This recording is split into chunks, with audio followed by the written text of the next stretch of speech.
Let there be light! 10 years from now, the United States is revered like a living history museum of fossil tech.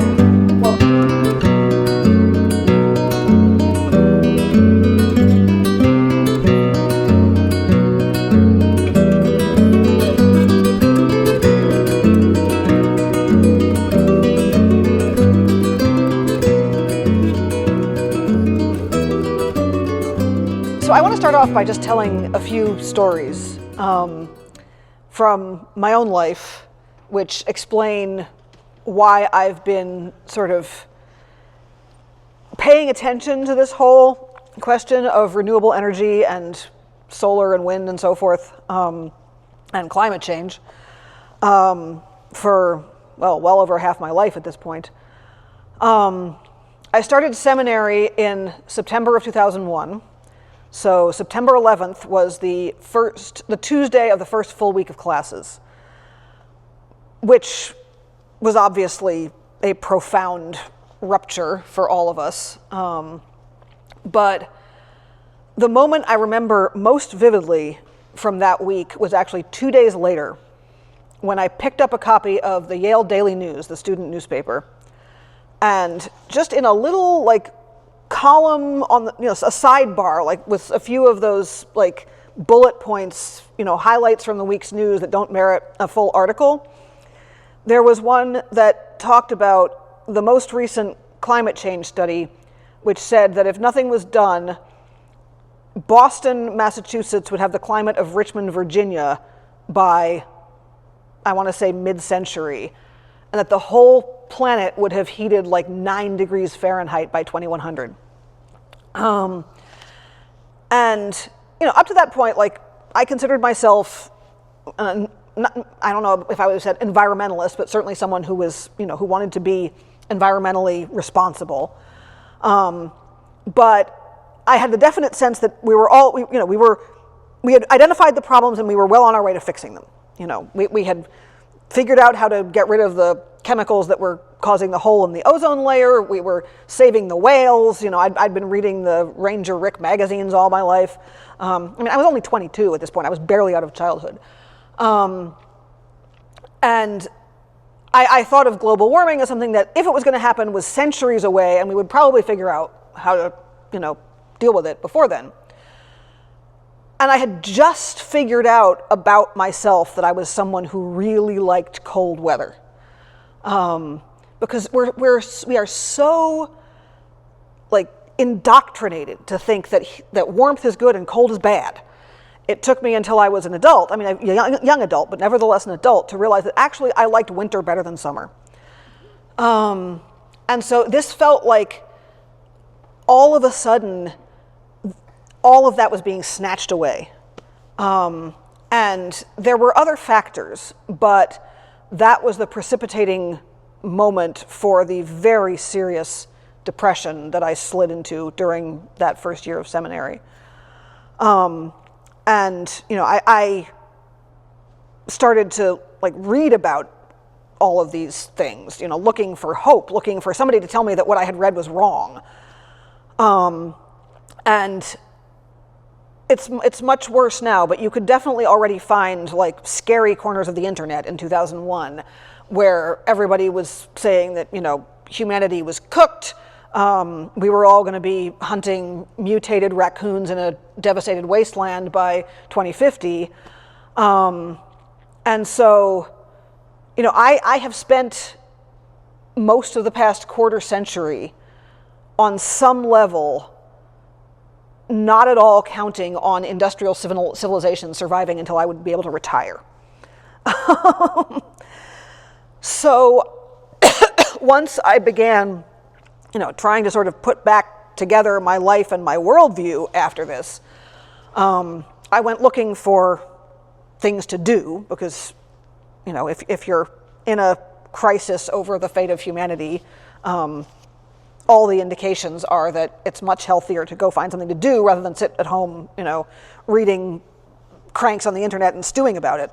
So I went out and found the Yale Student Environmental Coalition, which, if you read the book, and I understand, like I said, you didn't have to read the book, and I meant that, but if you read the book, toward the end, Bill mentions his friend Billy Parrish. I knew Billy Parrish before he dropped out of Yale, in the Yale Student Environmental Coalition in 2001, 2002, when he had a lot more hair than he does now. And I learned pretty quickly that I am not cut out to be an activist. It just doesn't work for my personality style. But this was also when Yale was just starting. They set aside a plot of land to create the Yale Farm, which is now this like huge thriving thing. I was there for the very beginning of the Yale Farm. And getting my hands in the dirt was really therapeutic. And maybe a year or so later, I went to a conference. I remember it being very sparsely attended, which gives you a sense of sort of how these things were regarded at the time. But a provincial conference in the New England province of the Episcopal Church about the church's response to the environmental crisis. And Bill McKibben was there. So on at least that occasion, and possibly once since, although I'm not clear, but at least on that occasion, I met him in person. And this was maybe a decade after, 15 years after The End of Nature had come out, which is Bill's first book, which he wrote while he was still in his 20s, and was the first popular book to really convey the seriousness of climate change as a problem. And the concept was that essentially, up to that point, we could say that, well, this part of the world is polluted, but that part is still pristine, so, we still have pristine nature. And Bill's point was that by dumping all this carbon dioxide in the atmosphere, we were ending the concept of pristine nature entirely, because there was no part of the globe that wasn't affected by our pollution. So I met Bill, and Gene Robinson was there too. He had just been elected Bishop of New Hampshire. He hadn't been consecrated yet. So I got to geek out with Gene Robinson about something that had nothing to do with the fact that he was suddenly a global celebrity for being the first out gay bishop, and I think that was a big relief for Gene. My last year in seminary, I worked for an outfit called Interfaith Power and Light, which was really, I think, representative of kind of the mindset that a lot of people still have about renewable energy. Because at the time, solar and to a considerable extent wind as well, though solar was worse, cost many times more to install and to operate than your standard coal-fired or gas-fired power plant. And so the whole idea was that, companies were starting to figure out ways of like feeding renewable energy into the grid, but they needed to figure out how to cover the cost differential, and part of that was by marketing to environmentally responsible people and saying, well, we'll help you do some efficiency upgrades, and then with the savings you can pay for the cost differential for renewable energy. It was all incredibly complicated, and relied on people being both altruistic and willing to do a whole lot of paperwork. Which often the latter was more of a challenge than the former. And I was also part of an organization that was calling for 20% renewables on the grid by 2010. And I remember the long conversations about 20% by 2010 sounds really catchy, but is that something we could even aspire to? Or should we say 10% by 2010? And it was all just fiddling around the margins and trying to get some kind of traction, because solar power was still that silly thing that Jimmy Carter did, and then Reagan came in and we all wised up that we can't have environmental and economic priorities and they're always going to be opposed, and we've got to focus on making sure that we're making enough money. Yeah. and if you were I don't know if you all were paying any attention to this issue back then, but this was real. It was so expensive, and there was no motivation to do anything about it unless you were either a hardcore tech geek or a hardcore eco geek. But in 2005, 2006, my then husband and I moved to Germany for him to do his dissertation research. And Germany, which again Bill mentions that essentially Germany decided to invest a bunch of money into making solar feasible on at least a residential, maybe not an industrial scale, but at least making it possible for people to put solar on their roofs. And even in 2005, like, it was noticeable when you went to Germany how many people had solar panels on their roofs. And so that sort of, again, expanded the idea of what was possible. Only a couple of years later, this parish, as it was St. Andrews and St. Mark's, looked at its oil bills and said, this is untenable, we have to do something. And thanks to the vision of Russ Peden and Bert LaRocque, invested in a geothermal heating plant, which is, as we know, still operating. And it may be a little chilly in here, but it's not minus 15. So, that was another, forward-looking thing. And because hydro is so cheap in Canada, it was a little bit more doable on the margins than it would have been, where I was at the time in New England, where everything was still, running on oil, but also electricity was expensive coming from coal-fired power plants. So all of this, like, over the decade of the 2000s, everybody who was paying attention to climate change knew what needed to happen, but it was extremely unclear if there was ever going to be the convergence between political will and technological capability to get it done. And that changed over the 2010s, but you only noticed it was changing if you were paying attention, if you were already an eco-geek.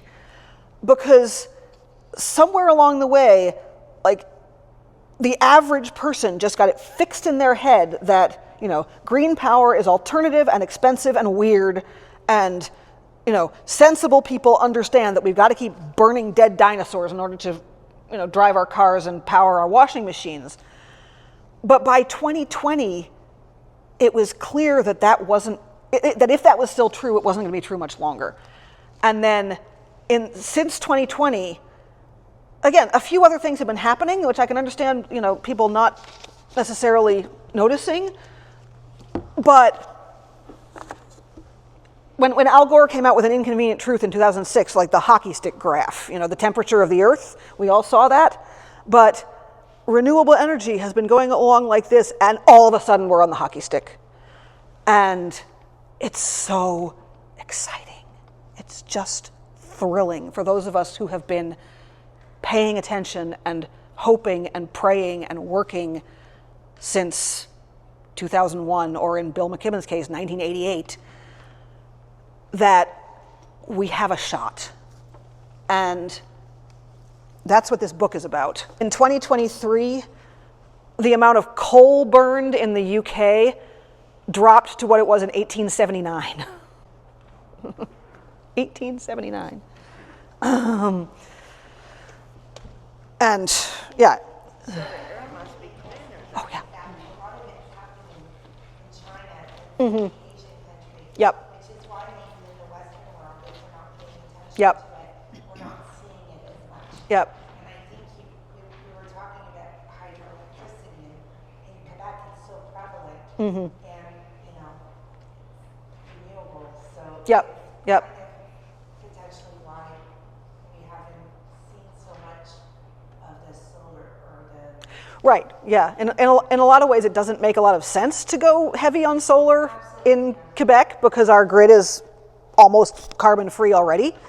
Yeah, I mean, like that was a big, like, mental adjustment for me coming from New Hampshire, where I still had an oil burner with the attendant surprise $700 bills when they just happened to stop by and fill it up without warning you. And like my carbon footprint was significant living in New Hampshire. And then here, my apartment's 10 years old and all electric. Now my car is even electric. Like, ironically, the time that I use the most fossil fuel is when I'm riding the bus. Go figure. And yeah, I remember just a few weeks after moving here, Peter and I were on the bus downtown for something or other, and a freight train went by with just flat car after flat car after flat car of wind turbine blades. I assume, heading for the Maritimes. But yeah, this is really a moment when the momentum is shifting from the quote unquote developed world to I guess China's kind of the second world in some ways, using that old schema, first, second, third. And then the third world, so-called, now we tend to call it the global south, where first of all, that's where the sun is. And also, in a way, and Bill goes into this at some length, they're better positioned to just leapfrog from, cooking over a wood fire to buying a solar panel and sticking it on the roof. They didn't have to go through the intermediate, setting up an entire society based on burning dinosaurs, which, obviously doesn't mean that the developed world doesn't owe them a huge debt for having used the atmosphere as a dumping ground for 2 centuries. Yeah, I mean, I went to General Synod in June, and there were a couple of resolutions about climate change, green energy, and so forth. And the conversation, the debate on the floor of Synod was incredibly frustrating because it was totally captured by this circa 2003 mindset that renewable energy is only ever going to be this fringe niche thing. We as a church, we want to express our support for caring for creation, but that's not financially realistic. I didn't want to derail things, and both resolutions did end up passing, but I didn't want to derail things and get up and go on a rant on the floor of Synod. But I did end up talking to at least one of these other people afterwards, and trying to get across over lunch after the debate that everything he had said was wrong. And I don't know whether it was a generational thing or a gender thing or the fact that I'm a priest and therefore can't possibly know anything about money or science, but it just was not registering. There was no comprehension that all of his priors were 20 years out of date and that the world is rapidly and, enthusiastically, because it's cheap, making the transition to renewable energy, whether we like it or not. But you said they eventually passed it. Right? Yes, but They saw the light somewhere. no, I mean, it was okay. Yeah, we'll check the box. We'll express our support for renewable energy and climate change because it's the right thing to do. But it's the right thing to do, and also it makes so much sense. This isn't some sort of quixotic lefty thing that we're just doing to show that we care about the earth, but of course serious people don't think that way. The entire world economy is being reconfigured around this phenomenon. And this was a couple weeks before. I was at my college reunion that I went to, my 25th college reunion, God help me, in June. And at the big class dinner, the last night of the reunion, I was talking to a couple of friends, one of whom is I think he's an ecologist. I forget the details, but he works in the field of ecosystems and forest management and all that stuff.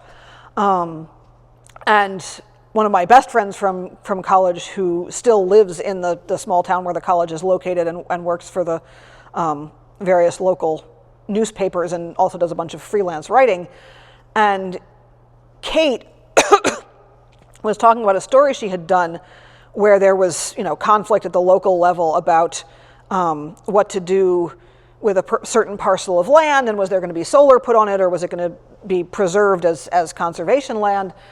And very much in accord with what Bill says in the book about a lot of this is happening not at the federal or global level, but like the incredibly boring work of the local, select board or city council or zoning commission. And it was just really fascinating watching this conversation between Ethan and Kate, both of whom have been, crunchy eco types all their lives. Like I knew them when we were undergraduates and we all went contra dancing together.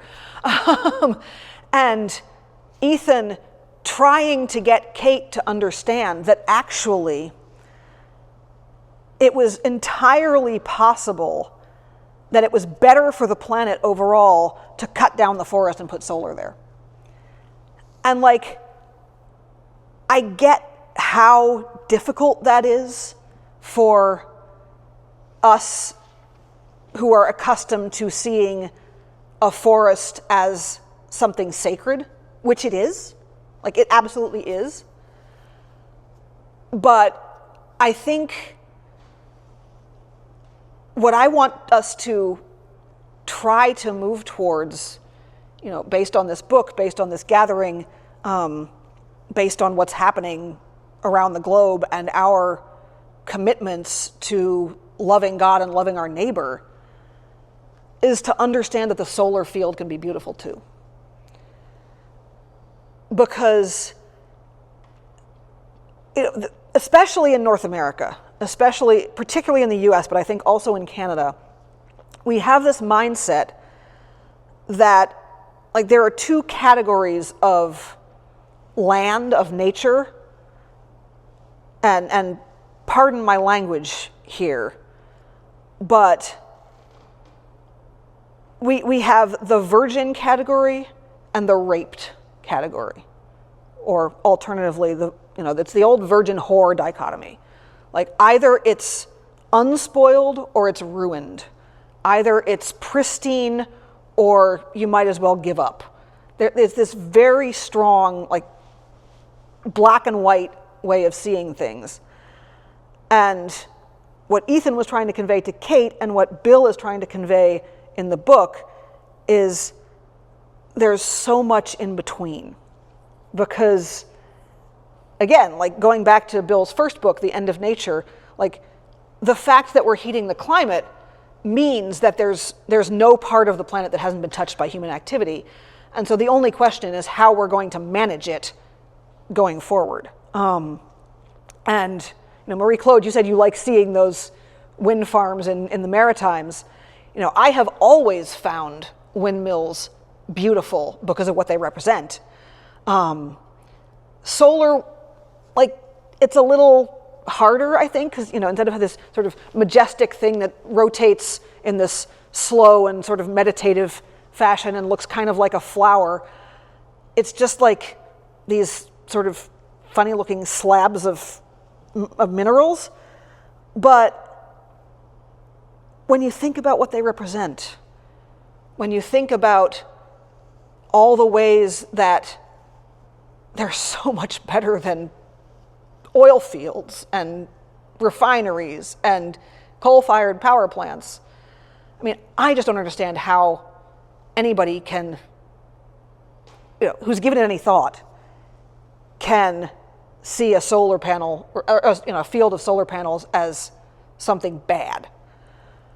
And again, part of this is because capitalism is clever and has made a habit of putting the oil fields and the refineries and the power plants in places where people are too poor and disenfranchised to complain. And so us nice white NIMBY liberals aren't used to seeing the horrendous impact that fossil fuels have on the planet. And so for us, the alternative is a nice local forest or it's a field of solar panels. And obviously the forest is better, but you've got to factor in the refinery in the neighborhood in Louisiana where everybody has cancer and dies at 60.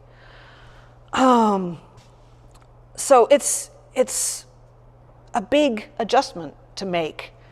But the reason I love this book is that it lays out so clearly what the stakes are and how exciting it actually is.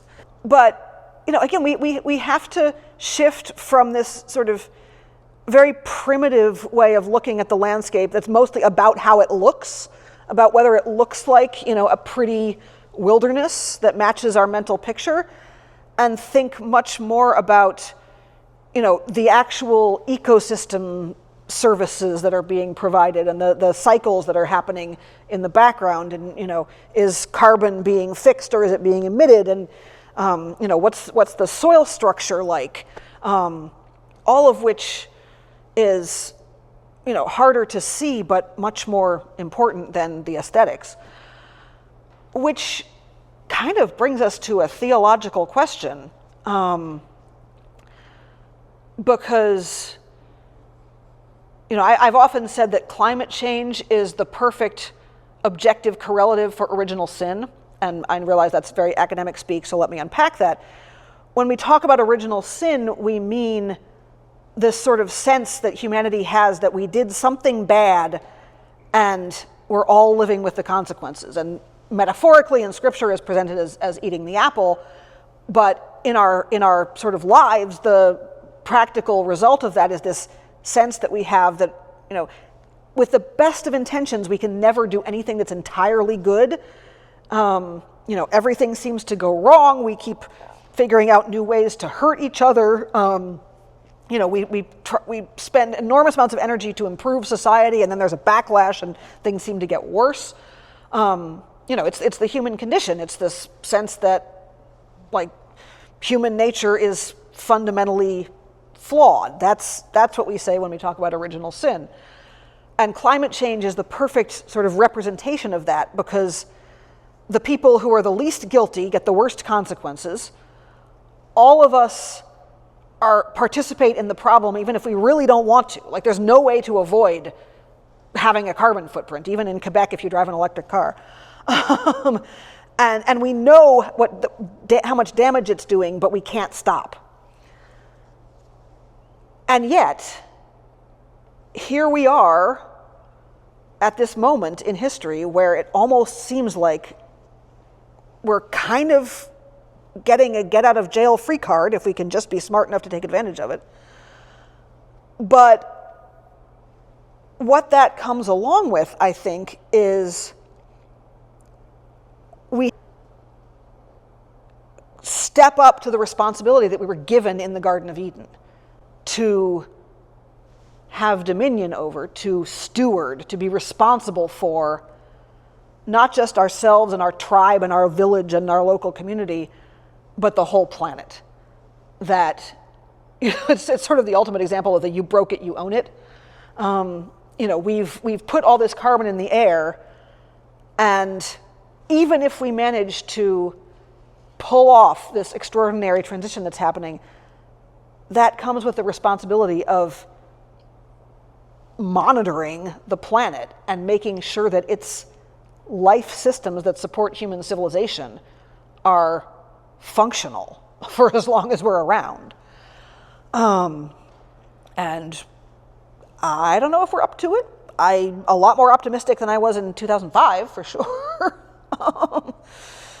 But that's the kind of thing that, for me, really makes the connection between all this, technological and ecological scientific stuff and the kind of way that we think, when we read Scripture and think about, our God's calling and what our ethics need to be, which again sort of ties it back to being people of faith, which is that there's been this sort of weird convergence between progressive religion and the environmental movement over the idea that, people are too, or at least people in the developed world are too wealthy. We're spoiled, our quality of life is too high, we need to be more ascetic, we need to live more lightly on the planet, which I think is true. There's no question that people in the developed world have consumed to an extent that is dangerous to our souls over the past couple of centuries. But there's been a sort of fringe segment of these communities, of which I have occasionally been part, that has thought along the lines of, well, when civilization collapses because we hit peak oil or, climate change gets so bad that things won't work anymore. Well, we had it coming. We're going to have to live like peasant farmers from the 17th century, and we'll deserve that because of our sins. And like for much of the first 2 decades of this century, like I was actively preparing for that transition, like learning to milk cows and slaughter chickens. But as Bill points out in the book, if this transition keeps happening at the pace that it's happening, we will be able to have all of our first world creature comforts. And in fact, the rest of the world will be able to catch up and have, air conditioning and television and so forth without guilt. Like, we won't have to significantly reduce our quality of life. We can, the sun produces 720 times the power every day that the entire planet uses. And so if we went from, 1/720th to 1/600th, the sun, we would still have plenty of sunlight. And it's a big adjustment to like think that maybe, again, we might get that get out of jail free card. We might be able to avoid some of the worst potential consequences of our actions. And it makes you think about, what is it that humanity really deserves? And do we merit this tremendous gift that's falling on us every day from the heavens? No, we don't. And I'm starting to sound like a Lutheran, saved by the free, unmerited grace of God alone. Which, again, in the last chapter, Bill sums up sort of the religious and spiritual implications of this transition from, setting things on fire to just getting the energy directly from the giant nuclear reactor in the sky. And it really makes you think.